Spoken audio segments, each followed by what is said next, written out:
some bad news on Christmas. Paytm has laid off hundreds of employees.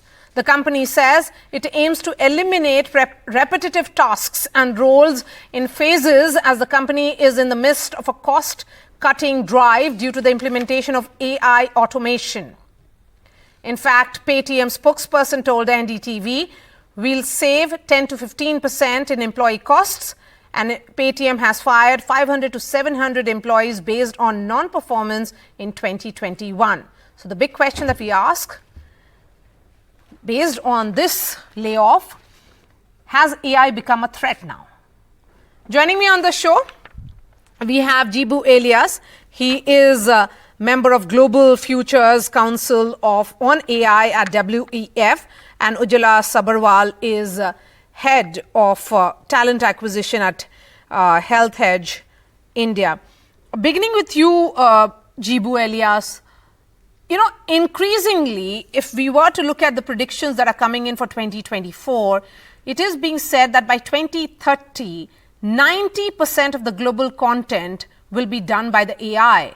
So in this man versus machine war, which is evident, AI will be, in fact, replacing humans in most of these spaces. Yeah, I think it's already happened. Giving you an example from Newsroom, a few days back, one of the senior journalists in India told how they no longer use junior journalists in their editorial meeting.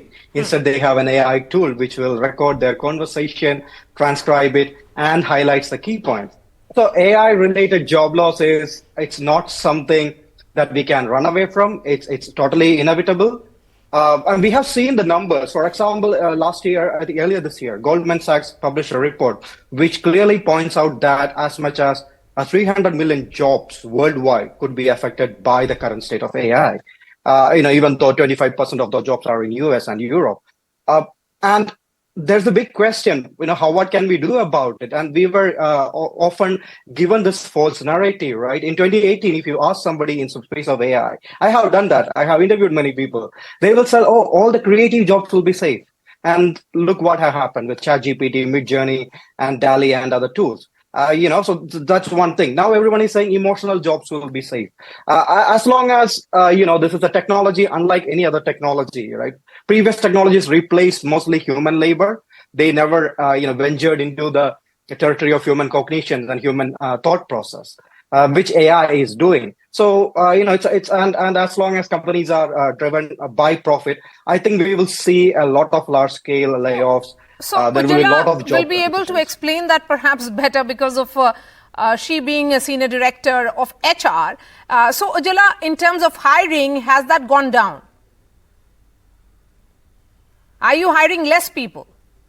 No, we are not. So if we look at the data facts, AI is growing and helping organizations become more efficient, right? So there may be jobs, there are jobs that may get affected because of AI coming into the picture and growing with such a large base, probably basic administrative jobs, basic data entry jobs, basic content writing jobs.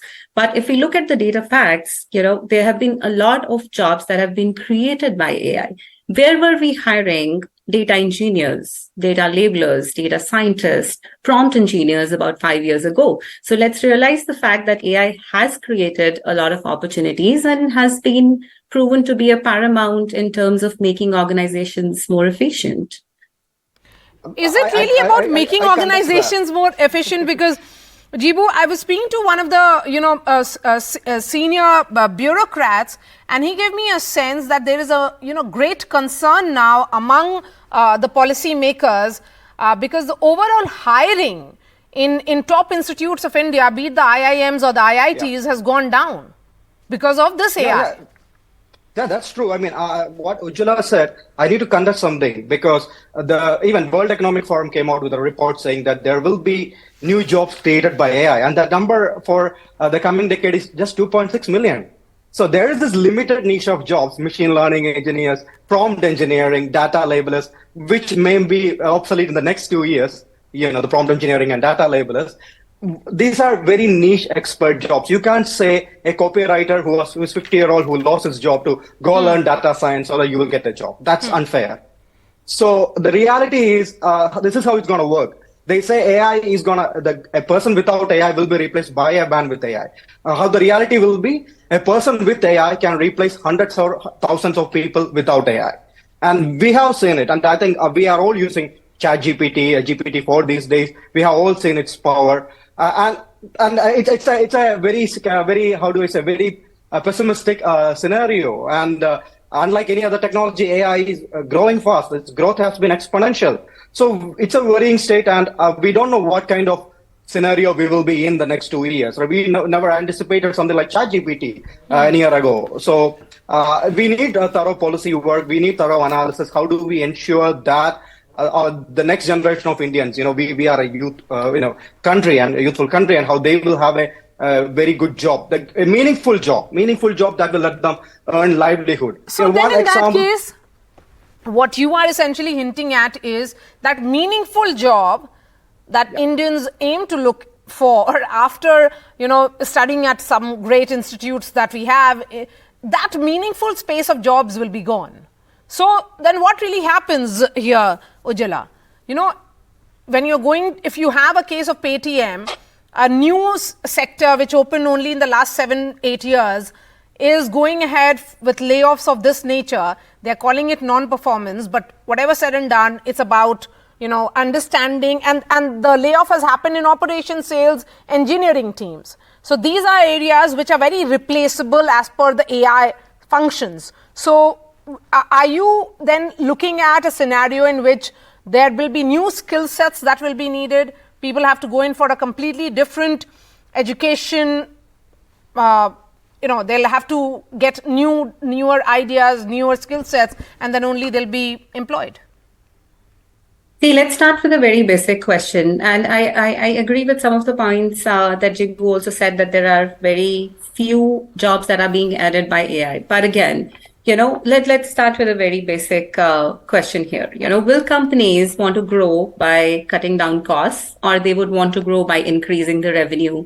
And the answer is that, what companies care about or focus on their top line and bottom line, because every company wants to be profitable, and reducing costs does not just happen through, through AI in this case, right? Because reducing costs can happen through many means. It can happen through efficient processes. It can happen through, use of new technologies and many other means. Okay, in this case, we are talking about AI. I don't think it's wrong in any way, because if we look at the brand ambassadors of say startups in India, the brand ambassadors of fintechs in India, brand ambassadors of UPI and digital payments in India, are we saying that these brand ambassadors will make ad hoc decisions by laying off employees before putting in any deliberate thought to it? No. If we talk about Paytm, in this case, for example, I'm sure they're smart enough to retain their top performers. They're their key talent. And after analyzing the fitment of the roles, exploring everything possible as it relates to reskilling, as it relates to upskilling and cross-skilling opportunities, they would have deliberated all these facts before making a decision like that. Yes, but I think what is becoming evident is that AI is replacing humans. If I were to sum it up, Jibu, how will you really sum it up? It is perhaps beginning with Paytm. Yes. There are many more job losses waiting to happen. Yeah, we have seen before also. There are numerous companies that has fired its all support, the customer support system, right? Because chatbots does a better job these days, and it's much economical to implement that. One thing people keep saying, new jobs will arise, or more accessibility will happen. We have seen how technology has affected many sectors, and with AI, I think it will be different in many sectors. Administrative jobs, financial operations. Some of these jobs are very easy to replace. Even as it says that the Goldman Sachs report says that architecture and engineering, 37% jobs are at risk. So what is reskilling? What are we supposed to reskill into? So what is a person who might be working in finance, maybe having a commerce background, what are they supposed to reskill into? What are they supposed to upskill into? I mean, I've been hearing this thing for the last 8 years, upskilling, reskilling, cross-skilling. What should they be? Are we suggesting that everyone should learn coding, AI, machine learning? Perhaps the only way out is for everyone to learn AI, Because Even you if get that's possible, really there confused are with this AIs that can cross-skilling, write code. reskilling, and I don't know, maybe the future will be about an AI anchor also. So an AI anchor asking you questions, Jibu and Ujjwala. Thank you so much for joining us.